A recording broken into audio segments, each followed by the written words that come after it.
I, Dr. Ricky Andrew Jones Syngkon, having been elected a member of the House of the People, do swear in the name of God that I will bear true faith and allegiance to the Constitution of India as by law established, that I will uphold the sovereignty and integrity of India, and that I will faithfully discharge the duty upon which I am about to enter.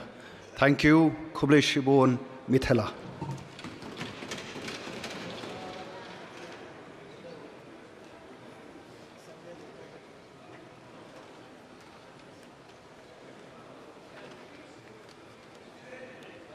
Sri Saleng A. Sangma.